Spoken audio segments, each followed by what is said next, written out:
Hi, I'm Carl Franklin. In episode 28, I started a MAUI Blazor .NET Rocks podcast client app. The app downloads metadata for current shows from a public API. The user can select an episode, and the MP3 file is downloaded locally and played. In this episode, we'll pick up where we left off in episode 28. I'm going to add the guests with their pictures and bios to the details page, and also the show links. Then I'll add the ability to manage playlists with basic CRUD actions. We'll do a little JavaScript interop to implement a UI issue. And finally, our app will save all the data it downloads when online, so it can be used when the app is offline. MAUI Blazor Podcast Client Part 2 is coming right up on the .NET Show.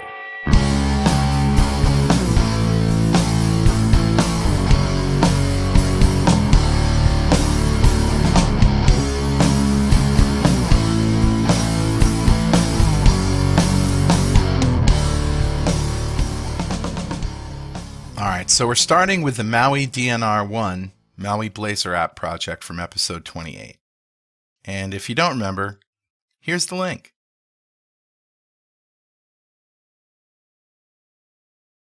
So in the last episode, I had some unnecessary code that loaded the show details twice and also didn't check for nulls, which we're going to need now, and you'll see why. So let's fix that.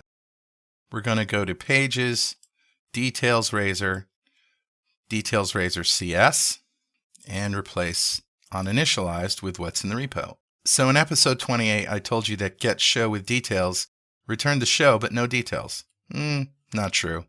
This returns all the details. Now I'm checking for nulls on this show, which comes back from get show with details, for a couple reasons. One, this show number parameter might have been passed in, but it might not be accurate. That show might not exist. Number two, we converted it to an int32 in a try catch just for that reason. But what if it's like -5? In that case, get show with details is going to return null. Also, we're going to do some offline stuff today. And if we're offline, that show with details might not have been saved before. So there's a very good chance that it'll come back null. We'll get to that code later. All right, now we're going to add a couple of things to Details Razor. If you remember, this shows the title, the episode, the description, and has the play, rewind, pause, stop, and forward buttons. And then it shows a progress bar that shows us where we are in the audio file. Finally, we show an audio message in the play position, which gives us a visual indicator of where we are in the file. We're going to add right below the guests. For each guest, we're going to show their name. We're going to have a little div. And inside that, we're going to have the photo, and I've got some inline styles here. We have a hard width of 160 pixels. We're going to pad that on the right and the bottom, 10 pixels, and we're also going to float it to the left. So therefore, when we show this guest bio, it's going to wrap around that picture.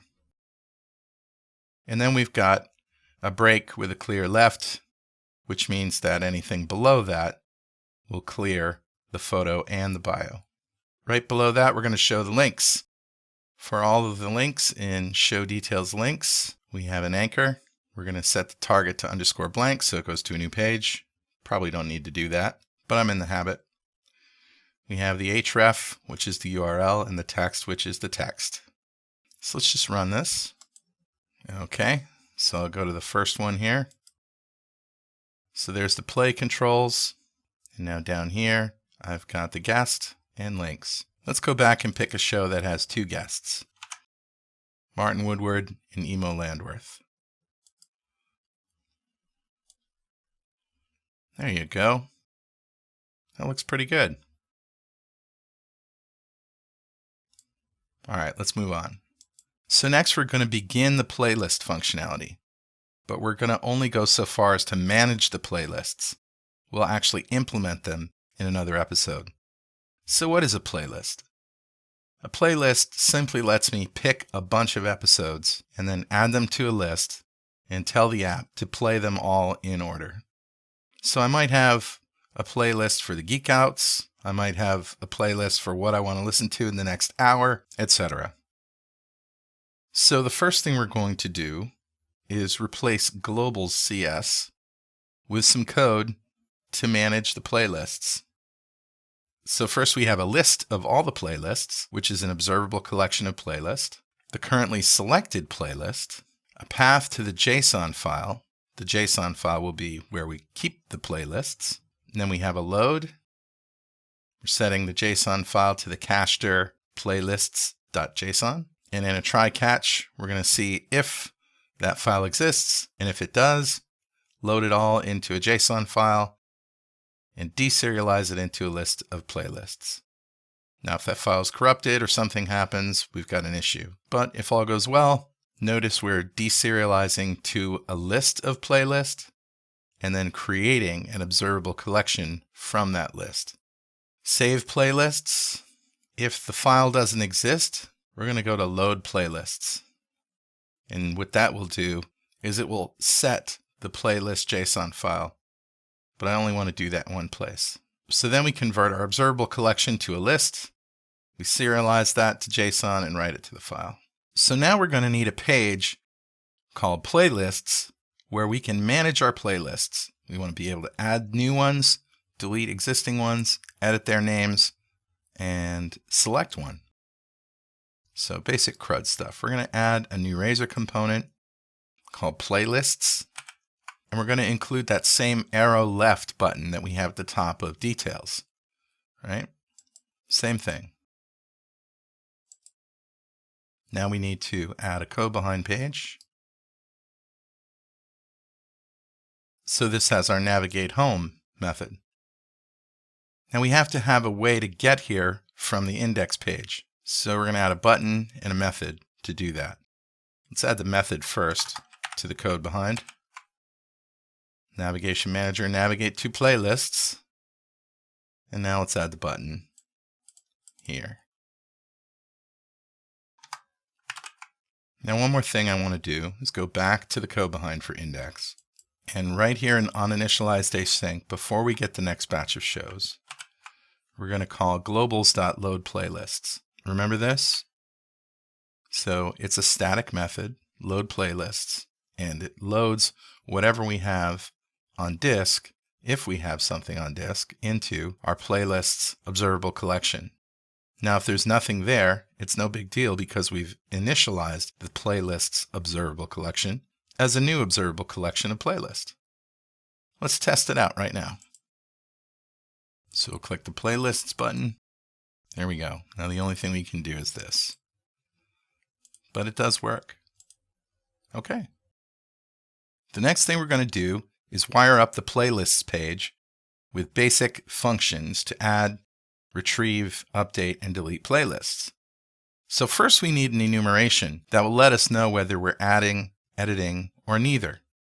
So I'm going to go to the models folder and I'll add a class called playlist edit action.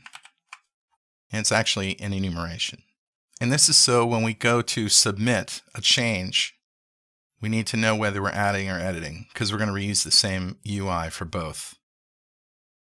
So now we're going to update the playlist model itself with something a little more interesting. First of all, we've got the required attribute from data annotations on the name because the name is really the only thing we're going to edit. Next, we're implementing iClonable. And iClonable gives us an object method called clone. And what we're going to do is create a new playlist and return it that has the same properties, the ID, the name, the date created, and the shows. And we're going to need that so that we don't bash our existing reference when we're editing and we want to cancel. Now I've also added this create GUID, and that is so that we can create an ID that's unique. But I don't want to do it in the constructor because the constructor gets called when we're deserializing an object. So I don't want to do that. I want to be able to have control over when I create that GUID. So it's handy just to have it here in the playlist. Okay, now we're going to update playlists Razor CS with the following. All right, I'm going to go through this code after we run. But first, let's also update playlists Razor. And again, I'll go through all of this after we run it. So let's do that. All right, we'll go to playlists. And the only thing we can do is add. So let's do that. And I'll call this Geek Outs. And submit. Now watch this. If I add another one and I don't select a name, I hit submit, it says the name field is required. That's because of that required attribute we added to the model. If I hit cancel, nothing happens. See? So now let's edit, and maybe I'll take out the space. There we go. Now it's changed. Also notice our current playlist is set. Let me add another one. Azure. Okay, now we have two. Now we can select Geek Outs or Azure. Now let me delete Azure. There we go. Also notice that if I just click on the list that has only one item in it, it gets selected. I'll show you how we do that too. All right, now let's go through this. So at the top of Playlists Razor, we're showing the currently selected playlist. Right there, current playlist. Now remember, this is all in globals, right? And that's good because we're going to need to access it from multiple pages.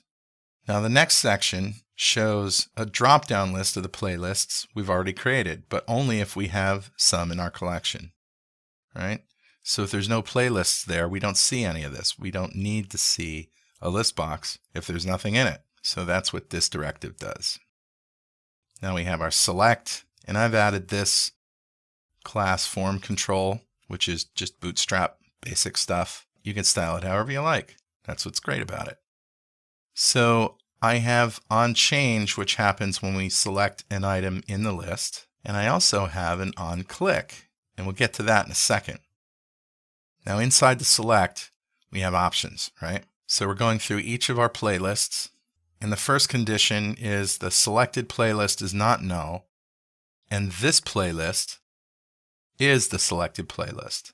In that case, I'm going to use the selected attribute on the option. Otherwise, I'm not going to.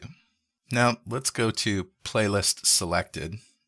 All right, so I'm just doing a bit of link to pull out the selected playlist from Globals playlists where the ID matches. Now playlist clicked happens whenever you click on it, but we're only going to select the playlist if there's only one playlist in the list, and that's why we have them both. All right, making our way down. We've got a button for add, right? That's our add button. And we're going to disable it based on this function right here, command buttons disabled. Let's go there. So this simply returns true if my playlist edit action does not equal none. In other words, if we're adding or editing, I want these buttons to be disabled. So in our add button, let's go there, we're creating a new playlist. And by the way, this is a separate object reference here, playlist to add or edit. We're going to use this for adding and editing. So here we're creating a new playlist. We're setting the ID, right? Playlist create GUID. Setting the date created to now, and then setting the playlist edit action to adding. Now if we click the edit button, here's the edit button, which by the way only happens if selected playlist is not null. Edit button clicked. So here we're going to clone the selected playlist. Now that returns an object, so we have to cast it to a playlist. All right, and then we're setting the playlist edit action to editing. Going back here, we have a delete button. There's our delete button clicked. We're going to remove that from the playlists collection. We're going to update the playlists, save playlists, right? That saves them to disk and sets the selected playlist to null. All right, let's go back and continue going down here. And this is where we're showing our edit form, but only if the playlist edit action is not none. In other words, if we're adding or editing. So you may or may not know what an edit form is. This is a built-in component that's sort of a helper for doing validation when you're inputting. So it includes an edit form component, a data annotations validator component, a validation summary component, and then it has input components that work with the data annotations. Input text is for text, obviously. Now there are other components, obviously, that you can use, but this is the basic stuff for using data annotations in the model to validate data. All right. So the model is specified right here, playlist to add or edit. Now notice this isn't a class. We're not saying validate against this class. We're saying validate against this instance, playlist to add or edit. Now on valid submit, why don't you just have a submit button? Well, we do have a submit button, but why no on click go to submit playlist clicked? Because this is like a watchdog, this edit form. It's only going to allow us to submit if we've passed the validation tests. Now also check out this cancel button. This is for canceling, right? So if you don't set any other buttons that are inside the edit form to type equals button, they are considered a submit button also. So the data annotations validator basically says we're going to use the annotations in the model itself to validate the model we're editing in this form. Next, we have an input text where we're binding to playlist to add or edit name. Simple enough. Then we have our submit button and our cancel button. Now this right here, validation summary, shows a summary, in red of any errors that happen.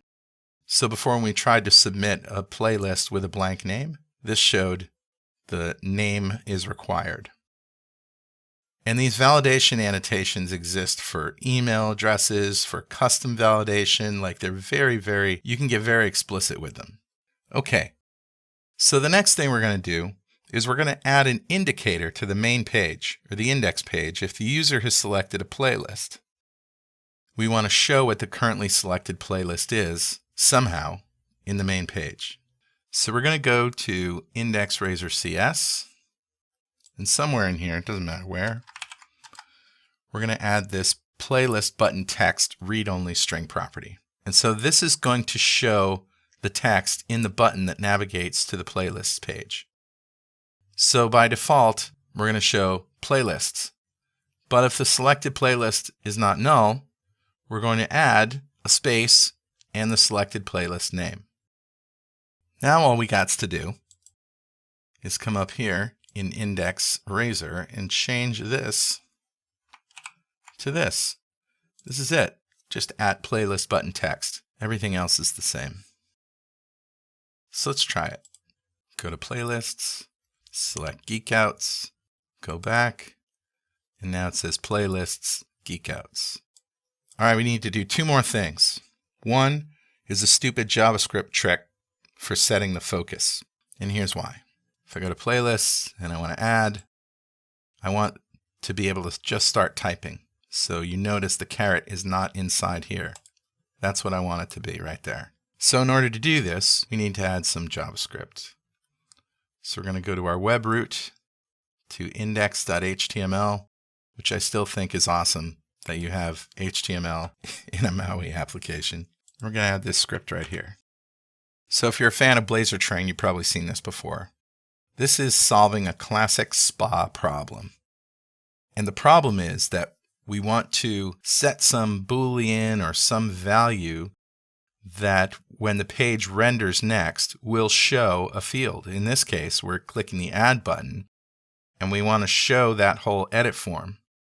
And then we want to make sure that the name field is selected. But at the point where we say, hey, select that name field, if we call JavaScript then and we don't delay it somehow, the element won't exist. It won't exist until after it gets rendered. So you could handle this in like the on after render and try to keep state and all of that stuff. But I don't want to do that.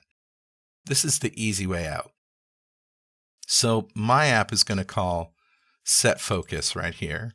It's going to pass the ID of that input text, which if you remember is right here, but it needs an ID. And we're going to add the ID input name right there. So we're going to call SetFocus passing the ID, and it's going to call this SetFocus here. So this local SetFocus is going to try to get the element by ID, but it won't the first time. That element will be null because it hasn't rendered yet. So it's saying, hey, you know what? Call myself again in 10 milliseconds and get out. All right. So it will keep doing this until the element is not null. And then it will set focus. How many times? Twice? 3 times? I don't know. It doesn't really matter. But I know that that ID will exist at some point. Okay, next let's go to the code behind file for playlists.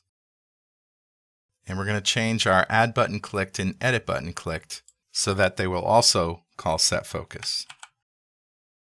So we had to change them to be async. And then we're calling this JS runtime invoke void async SetFocus and input name is the ID. But we don't have a JS runtime. This thinks we're actually using the class name because we haven't injected it. So let's do that now. So now we're injecting an IJS runtime called JS runtime. And everybody's happy. Now let's run it and see what we get. All right, so click on playlists, select add, blinking caret. Now I have 2. If I go to edit, we get focus again. Great. Now the very last thing I want to do is persist downloaded metadata. If you recall, in our details razor, when we play audio, and we download, we're saving that download, right? We have this local file name, which refers to the name in the URL. Every time we're online and we play a file, it downloads it. And if we're not online, it will load it locally. But the same is not true of the metadata that we download from index. So rather than jerry-rigging up our index to deal with online and offline stuff, I figured I'd go right to the source. Services, API service. Let's just implement the offline stuff here. So we just make the call to API service as we normally do. And this guy sorts out whether we're online or offline, and then whether we should load locally or not. So now I'm just going to replace the whole dang thing. So I've also removed methods we're not using and also added some comments. So starting with this guy, is online. Fortunately, in MAUI, we have all this stuff built in. Connectivity.current.network access is going to be network access internet if we have an internet connection. Very simple. Now I can just wrap that in an isOnline method. All right, now let me show you the pattern that I've done for all these gets. So this one is getAllShows. I'm going to be using a file called allshows.json in the cache directory. I have everything in a try catch because we're loading data, data could be bogus, etc. So if we are online, this is the normal code that I had before, except that rather just returning deserialized object list of show response, I get that in a list. And now I'm writing all of that to the file. Remember, allshows.json, and then returning the list. That's if we're online. So every time we go online and we call getAllShows, they all get written into this file. Now, it turns out our code doesn't call getAllShows, but I implemented it anyway. So otherwise, we're not online and the file exists. So we're going to load that up, deserialize it, and return it. Otherwise, we're offline and allshows.json does not exist. So we're just returning a new list of show. Sorry. All right, so next we have getFilteredShows. So this returns a list of shows in the range where the show title contains the specified text, right? Now, if we're online, we're going to pass all these to getFilteredShows. The API is going to filter them out. We get our items or our list, and now we're going to save each show to its own JSON file. So rather than have one big file for all of these, I'm going to have files called show-shownumber.json. Each one of those is going to get saved. Otherwise, we're offline. We're going to check for the existence of each show's JSON file. So this is a little different. So I calculate the last index from being start index plus count. So I'm going into a for loop, grabbing the file name for this particular show. Now the index is the show number. So if the file exists on the disk, I'm going to deserialize that. Now I'm only going to add it to my list that gets returned if the show title contains the specified show title. And I'm converting both of them to lowercase to do a case-insensitive comparison. All right, get count, which returns the number of shows. Also not called, but I'm implementing it anyway. The file will be showscount.json. We're online. We get the data. We're going to write that number to the file. Otherwise, we're reading the number, converting it to an int, and returning that. Next, we have get show with details, which loads a given show with the guests, links, and an MP3 file. So again, our file name is going to be show-shownumber.json. If we're online, we go download as usual. We get the show, and we save it and return it. Otherwise, we're offline, and if the file exists, we're going to read it, deserialize it, and now here's something that we're going to do. If the show details is null, in other words, maybe the file exists on disk, but the details aren't specified. In that case, I want to return null. And if you remember our null check in Details Razor CS, if this show comes back as null, then we can't get the URL from it. This is going to bypass all of the issues dealing with the fact that this show could be not null, but the details would be null. So now get show numbers. This is the first thing that we call to get the show numbers. Show numbers.json. So this is a list of int that has just the show numbers for all of the shows, all 1,800 some odd shows. If we're online, we get the list of int. We save the list of int to show numbers.json. If we're offline and the file exists, we read it and return it. Otherwise, we just return a new list. So this one, get by show numbers, uses this get by show numbers request, which has the show name, which will be .NET Rocks always, and then indexes, which will be the show numbers. So if we're online, we pass all that stuff in the content to the API, and we get back a list of shows. And again, we're going through each show or each episode, and we have our file name show-shownumber.json, serialize it, write it to the file. If we're offline, we have to look for each file offline, just like we did before. We get the file name, and if it exists, we read it, deserialize it, add it to the list.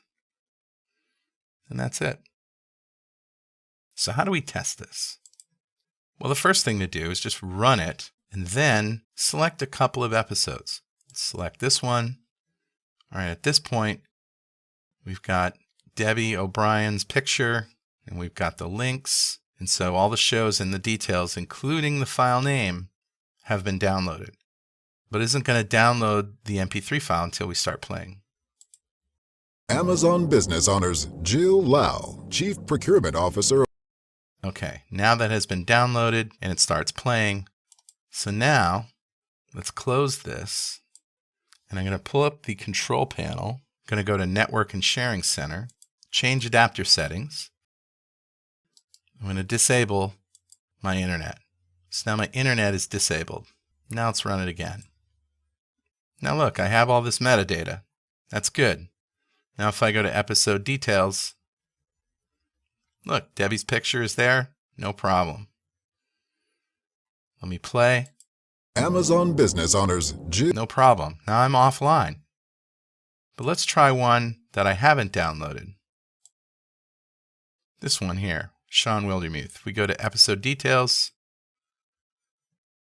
nothing there. But notice, I don't have a way to get back. We have to fix that. Let's go to details. And let's move this button outside of the check for nulls on this show. Now let's do it again. Let's go down to Sean Wildermuth. Episode details, nothing there. All right. And that is the end of my demo today. So to summarize, we picked up where we left off in the code we wrote in episode 28. We added the guest image and bio, as well as the links to details. We started the playlist feature, allowing the user to manage their playlists. We used JavaScript interop to set the focus when editing a playlist. Finally, we modified our API service to let us access previously downloaded data when offline. And in the next episode, we're going to implement the playlist feature. Maybe we'll get to styling a little bit too. More to come. Stay tuned to the .NET Show. Thanks for watching. Thanks for watching. Please visit blazortrain.com and the .NETshow.com for more great content.